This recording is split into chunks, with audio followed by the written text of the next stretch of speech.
Men sizga o'xshatdim. Chiroyli boqqa ekilgan gullarga o'xshatdim. Deputat bilan bir kun bugun Farg'ona viloyati Farg'ona tumanida oq xalat kiyish meni bir umrlik orzum bo'lgan lekin. Umrini bersin iloyim. Sog' salomat katta qilingiz ham iloyim. Sizlar rahmat. Charchamanglar, sog' bo'linglar. Zulfiyaxon, xursand bo'lmayman. Oyoq qo'llarim titrab ketdi. Bog'chamga qiynalayotgandim bolam. Xo'jayinim men endi kasal. Men bitta bog'chaga bermasam, ishlamasam yana bo'lmasa. Vaqt kelsa qizlarim abitam qilmay keladi. Qandisam, aya plyus zo'rg'a repetitorga yetyapti. Qalada ishlamasam kasal bo'laman. Ayog'i? Ha, paxtanim 150-100 kiloda oshiq teraman 150. Grijam borda. Mana shu yerda mana ko'rishadi, 10 grijamda. Operatsiya qildirishim kerak-da. Lazerda qildirishim 15 million so'rayapti.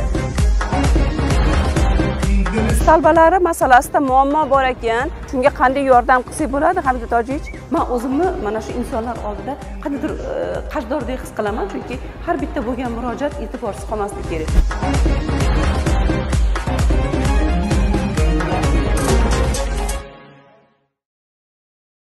Bugungi dasturimiz mehmoni O'zbekiston Respublikasi Oliy Majlisi Qonunchilik palatasi deputati, Shuhrat medali sohibi Dilbarxon Rahmatovna Mamajonova. 1967-yilda Farg'ona viloyatida tug'ilgan Dilbarxon Rahmatovna o'z mehnat faoliyatini muhandis elektrik sifatida boshlagan. Uning faoliyati faqat texnik sohada emas, balki jamoatchilikda ham faol ishtirok etish bilan davom etdi. Harbiy xizmatdan tortib aloqa sohasida, siyosiy partiya tuzilmalarida mas'ul lavozimlarda ishlab, namunali faoliyat ko'rsatdi.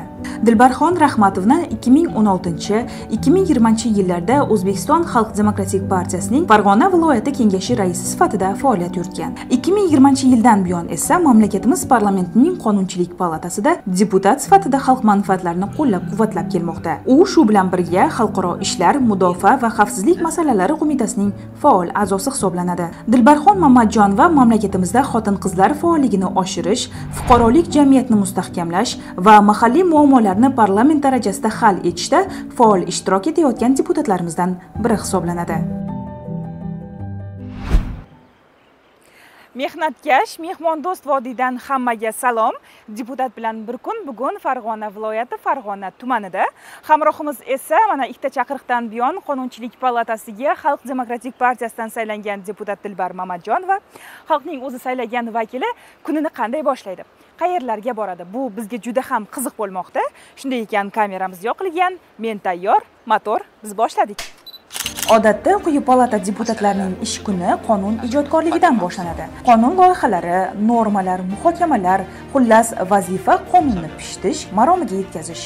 Ammo har oyning so'nggi haftasi xalq vakillari uchun boshqacha o'tadi. Ular hafta davomida o'zlari deputat bo'lib saylangan okruglarda ularga ishonch bildirgan aholi bilan yuzma-yuz suhbat qurishadi, masalalarni eshitishadi. Dilbar Mamajonovaning hududdagi bir kuni taqsimoti partiyadoshlar bilan maslahatdan start oldi. Xo'sh, bugun qayerlarga boriladi? Qanday murojaatlar hal qilinadi? Partiyaviy jamoa ushbu masalalarni kelishib olishdi. Biz esa hech kimga xalaqit bermasdan jarayonlarni to'liq kadrimizga muhrlab, siz azizlarga yetkazishni boshladik.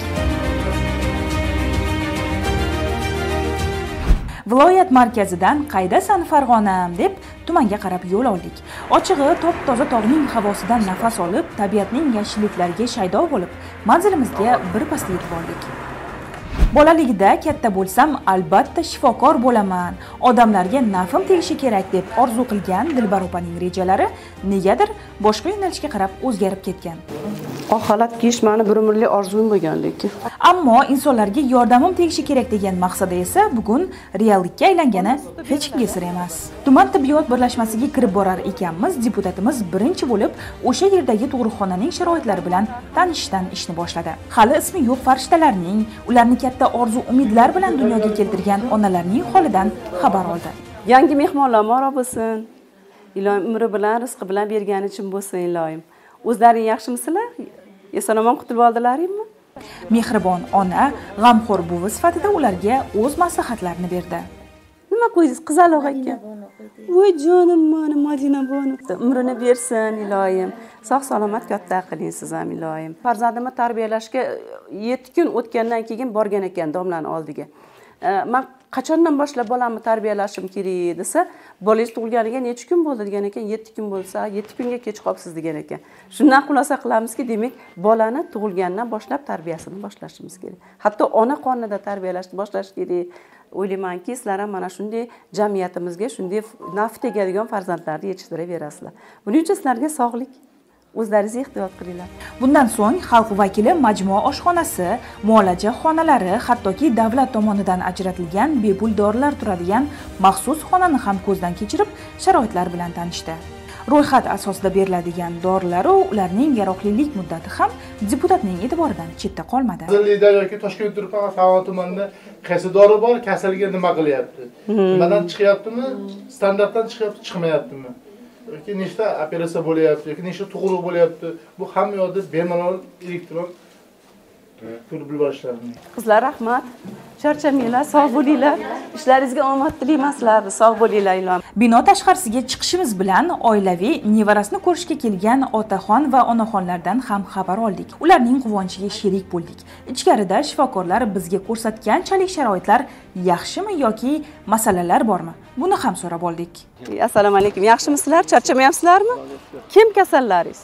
Kelinimiz ko'zlari yorgan. Ha, buncha yaxshi. Qulluq bo'lsin nevaralar. O'g'ilmi, qizmi? O'g'il. O'g'ilmi? Ha, juda ham xursandmiz. Nima masala bo'ldi endi? Tug'ruqda qani? Nima korrupsiya holati bo'lmadimi? Pul so'rashmadimi vrachlar? Juda muomalalari yaxshi. Ha, ilohim umrini bersin. Rohatlarini ko'rib yuring ilohim. Sog' salomat bo'ling. Shu yoshga yetiblar, shunaqa undan uzoq o'tirishga, uzoq o'tirmasdan barakatli bo'ladi. Qaqini bir Allah. 77 yoshli buvijonning bergan duolariga tilakdoshligimizni bildirdik-yu, keyingi lokatsiyamizga qarab yo'l oldik. Ijtimoiy muhofazaga muhtoj aholi manfaatlarini himoya qilish asosiy maqsadi bo'lgan Xalq demokratik partiyasi pozitsiyasidan kelib chiqqan holda deputatlik korpusi vakili Inson ijtimoiy xizmatlar markaziga tashrif buyurdi. Lekin juda ham katta qonunchilikda inson ijtimoiy xizmatlari markazlariga vakolatlar berilyapti. Mana kuni kecha ham 4 ta deyarli qonunda inson ijtimoiy himoya milliy agentligi tomonidan kiritildi. Juda ham yaxshi qonunlar. Ertaga bular kuchga kiradigan bo'lsa, juda ham katta vakolat. Ayniqsa mana shu xotin-qizlarni tazyiq va zo'ravonlikdan himoya qilish bo'yicha, ularni mana shu reabilitatsiya markazlariga yotqizish bo'yicha, ularning bank kartalarini yo'qotilganligini qayta tiklash bo'yicha yoki pasportlarini juda katta vakolatlar berilyapti. Qonunchilikdagi o'zgarishlarga to'xtalib o'tgandan keyin qaysi yo'nalishlar bo'yicha fuqarolar ko'proq murojaatlar yo'llayotgani va ularga yordam berish yo'llari, muammolar va yechimlar haqida ham ancha qiziqarli va jonli suhbat bo'ldi. Ushbu muloqot davomida opaga telefon bo'ldi. Fuqaro Mirxon Tursunaliyevdan.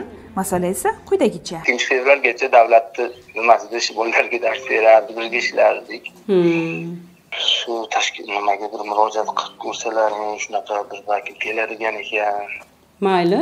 Biroz oldin insonning rahbari bilan aynan shu kabi masalalarda muloqot qilib turgan Dilbar opa darhol aytilgan manzilga borib murojaatchining otasi Ilhom Tursunaliyevdan xabar oldi. Bozor kuni shuna bo'ldi. Bilmay qolgansizda davlatni ko'tarib ketganmi? Ko'tarib ketib qolgan ekan.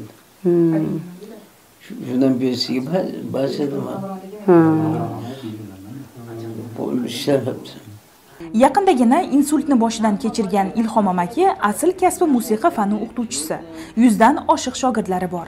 Bir nechta musiqa asboblarida diltortar kuylarni bemalol chala oladi. Ammo aytmasdan kelgan dard uning bitta xonaga qamalib o'tirishiga sabab bo'lgan. Shu sababdan ham cheklanib qolgan imkoniyatni inobatga olib, unga nogironligi bor shaxslar uchun mo'ljallangan aravacha so'rab murojaat qilindi. Oyoqda ham sekin-sekin harakat qilib, o'sha давление past vaqtda harakat qilaverish kerak. Shunda yana yurib ketasiz. Bilaman. Xudo xolasa yurib ketasiz, hali yoshsiz. mezonlari nimalari to'g'ri keladigan bo'lsa hozircha aravacha qilib berib turaylik. Agar imkoniyat bo'lmaydigan bo'lsa biz o'zimiz partiya tomonidan hammamiz birgalikda yordam beramiz, o'sha kolyaskani olib beramiz. Dilbar opa mas'ullarga ushbu masala bo'yicha yordam berishga ko'maklashish kerakligini aytdi va bizning loyihamizning montaj, ovozlashtirish ishlari tugagunga qadar Ilhom amakiga aravacha berilganligi hamda u uyda bemalol aravacha bilan o'zi harakat qilib yura olayotganligi aks etgan foto va videolar yetib keldi. Deputatning sa'y-harakatlari bekor ketmabdi. Barakalla. Yaxshi. Rahmat Dilbar opamga ham, Mayram opamga ham, tashkilotchilarning barchalariga. Rahmat, mana bemalol aylanib yuribdi. Marshrutimiz bo'yicha keyingi manzil Oqbulol oilaviy shifokorlik punkti. Asbob uskuna, tibbiy buyumlar hammasi yetarlimi? Tibbiy buyumlarimiz, dori-darmonlar, dori-darmonimiz hech mana necha yil ishlayotgan bo'lsak, birorta bir qishloqda aholisi monodori yetmadi deb shikoyat qilgan yo'q. O'zingiz yaxshi bilasiz, birlamchi tizimda soat kechki 20:00 gacha dejurstva qilib qo'yilgan. Vrachlarimiz yetarli bo'lyaptimi shu tizimda ishlashga? Bitta vrach, ikkita hamshiramiz soat 8 gacha turishadi kechqurungi. Agar esingizda bo'lsa, biz ko'rsatuvimizning bundan oldingi sonida aynan Qonunchilik palatasi deputati Jasur Jumayev bilan birgalikda mana shunaqa panduslar masalasini ko'targan edik va bundan keyin har bir joyda o'sha pandusga e'tibor beradigan bo'ldim. Mana hozirgi oilaviy shifokorlik punktida ham panduslar o'rnatilgan. Endi men u normasi qanaqa bo'lishini aniq bilmayman, lekin mana deputatimiz o'sha paytda aytib ketgan ushlagichlar ham bor va bu yerda qo'shimcha eshik orqali ichkariga kirib ketilar ekan. Dilbar Mamatjonovaning oldingi chaqiriqdagi deputatlik so'rovi asosida qayta rekonstruksiya qilingan punktdan foydalanuvchi aholi bugun juda ham minnatdor. Assalomu alaykum. Assalomu alaykum, yaxshimisiz? Assalomu alaykum. Intervyuga qarshi emasmisiz? Kameraga olamiz. Shu yerda yashaysizmi shu hududda? Qaysi xizmatlarga ishingiz tushib turadi? Mana masalan stomatologiyaga tushadi. Mana bolalarimiz tez-tez og'rib turadi, kapinitsala olamiz. Oldin sharoitlarimiz bunaqa vas edi. Mana deputatimiz Dilbar opaga rahmat. Hozir sharoitlarimiz juda ham yaxshi-da. Rosa xursandmiz. Qishloq ahli hamma xursand. Ichkaridagi bemorlarga ko'pam xalaqit bermaslik uchun binoni umumiy qilib kadrga muhrladik. Sharoitlar esa rost kamiga ajoyib. Shu o'rinda esa Suyunchi filmidagi o'sha mashhur jumla esimga kelib ketdi. Sizni hamma yomon ko'radi. Dadam, oyim, qishloqdagi odamlar, magazinchi g'aybullar. Ammo aytmoqchi bo'lgan fikrim umuman buni teskarisi. Deputat Mamatjonovani hamma yaxshi ko'rar ekan. 7 yoshdan 70 yoshgacha. So'ngra Chimyon mahalla fuqarolar yig'ini binosiga bordik. U yerda ham saylovchilar o'z masalalari bilan deputatni kutib turishgandi. Xo'jayinim men necha kasal. 11-bog'chaga bergandim tevaga. Keyin ali yatta mablag'ga balandlik qilib nima qilolmadim, qaytarib olib, men uy bog'chasiga bersam, uy bog'chasi ham ham baland ekan. Orada ishsiz bo'lib olib, pul topolmay qoldim. Davlat xizmatlariga navbatga qo'ydingizmi? Qo'yganman. Endi 19-18 ochir ekan. Endi ungada kutay desam, ishlamasam yana bo'lmasa. Sizga yaqin hududdagi bog'cha qaysi endi? 11-bog'chami? 11ga borib ko'raylik. Murojaatchi Marg'uba Toshdemirovaning masalasini ko'tarib, unga yaqin manzilda joylashgan 11-sun'iy maktabgacha ta'lim muassasasiga qarab yo'l tortdik. U yerda bizni iliqlik bilan kutib olgan bog'cha mudirasiga Marg'uba opaning sharoiti tushuntirildi. Bolalari 5 yoshga bo'pti, ozgina qiynalib qolgan oilalar ekan. Ro'yxatga qo'yishgan ekan, lekin endi bu bolani bir nima qilib turib, istisno qilib turib, qanaqadir yordam qilmasangiz bo'lmaydigan holatda ekan.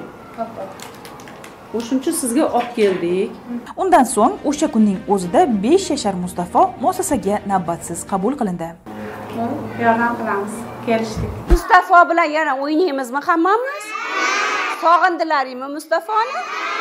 Olib keldik Mustafo, sizlarning o'rdalarga keldi. Endi bolasini bemalol bog'chaga qo'yib, bamayli xotir ishlashga imkoni tug'ilgan Marg'uba opa o'z kechinmalari bilan bo'lishdi.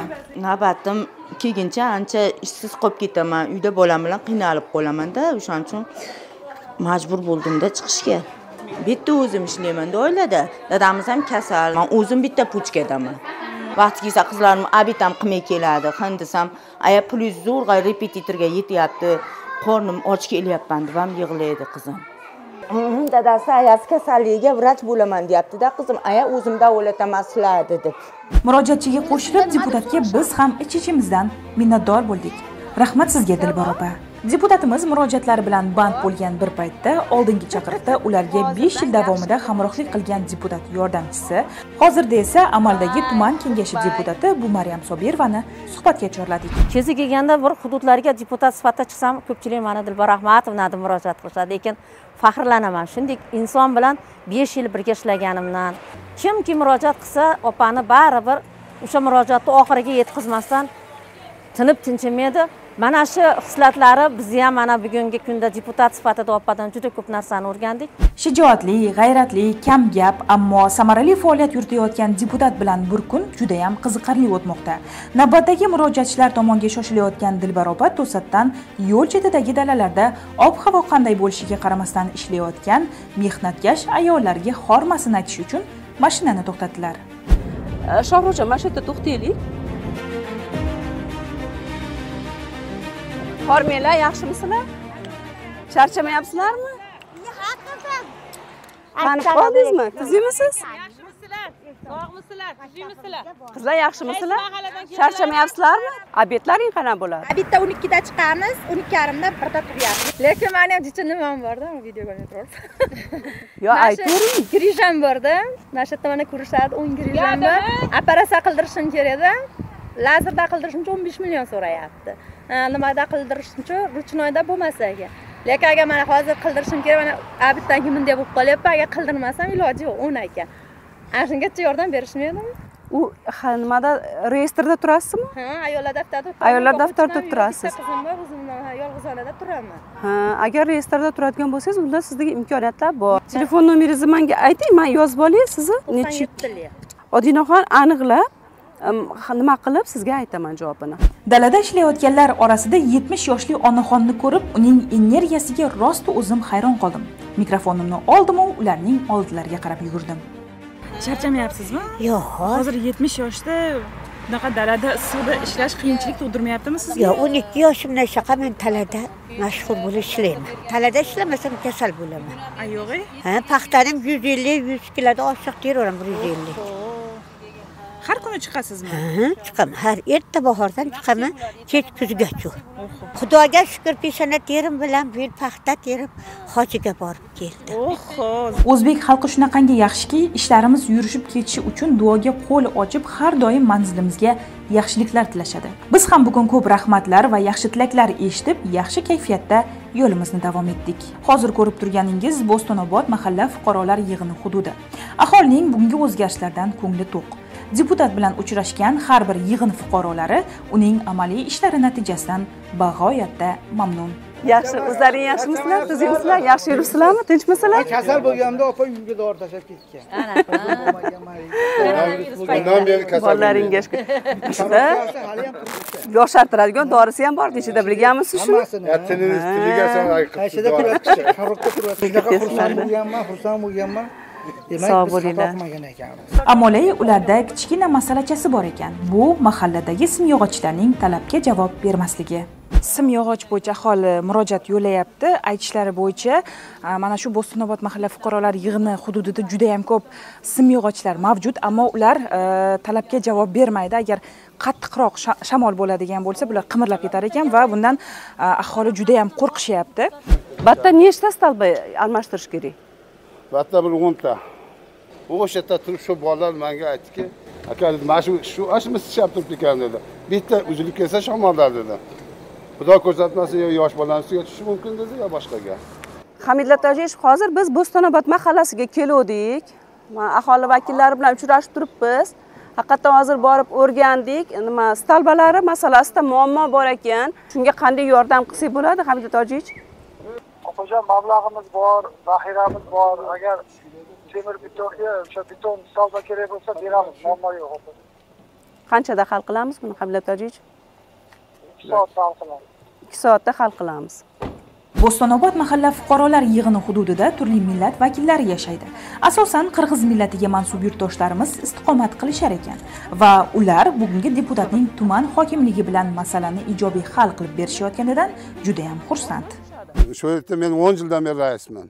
10 yildan beri shu fuqarolarni murojaatini shu bajarib kelishib o'tadi. Deputatlar o'zi mana o'zi kelib havola olib bizdan shunchalik bizni xursand qildikda, birinchidan juda xursand elimiz. Mana hammasi murojaatini aytdi, shu o'rnida hal bo'lib o'tadi. Toshkentga qaytib kelganimizdan keyin deputatga quyidagi rasmlar jo'natilibdi. Unga ko'ra, hokimlik va'da qilgan beton simyog'ochlar aytilgan 2 soat ichida manzilga yetib kelibdi. Tezkorlik uchun Farg'ona tumani mutasaddilariga ham rahmat aytdik. Endi Bo'stonobodagi hamma ko'chada talabga javob beradigan, shamol bo'lsa xavf solmaydigan simyog'ochlar bor. Qanday yaxshi? Ko'z tegmasin deymiz u, yana yo'limizni davom ettiramiz. Bundan 2-3 hafta oldin Mozordagi mahalla fuqarolar yig'inida yashovchi Zulfiya opamiz deputatimizga aynan o'zining tadbirkorligini yanada kengaytirish maqsadida tikuv mashinasini so'rab murojaat qilganlar. Bugun esa mas'ullar bilan birgalikda ushbu mashinani olib keldik. Hozir esa ichkarida ularning xonadoniga kelganmiz, lekin ular bilmaydi biz kelganimizni va tikuv mashinasi bilan kelganimizni. Hozir birgalikda deputatimiz bilan kirib, ularning kutilmagan emotsiyasini ko'ramiz. Zulfiya opa Hamraliyevaning 4 ta farzandi bor. Bugungi kunda ayollar daftarida turadi. Zulfiyaxon, tikuv mashinangizni olib keldik, yana tikuvchiligingizga kengaytirasiz endi.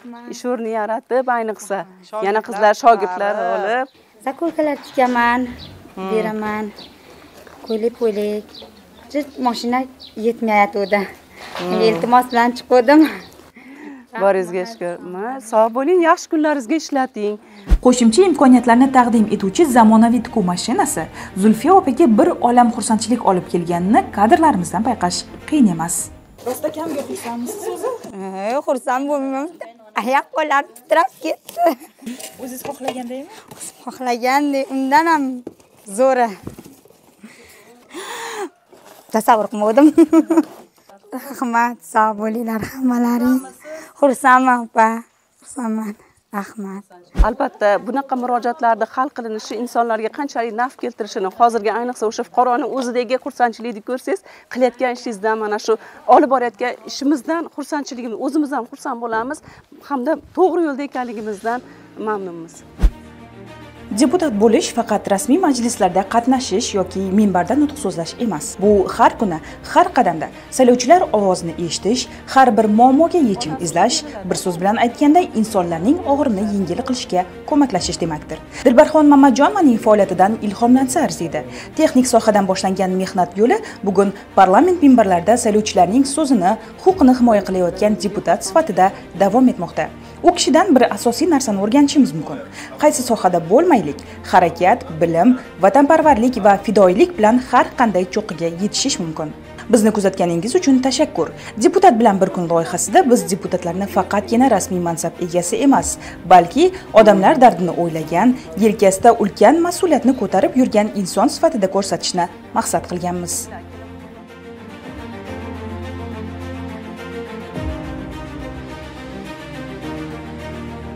Aqqa yurdik, baqqa yurdik, Farg'onaning u chekkasidan bu chekkasigacha deputatimizga ijodiy hamroh bo'ldik. Rostni aytsak, jiddiy charchadik ham, ammo bir kun yurgan bo'lsak ham bir umrga tatigulik taassurotlarga ega bo'ldik va bizning ijodiy safarimiz qaridi. Keyingi manzilda esa siz bilan ko'rishamiz. Hozir esa biz Toshkentga qaytdik.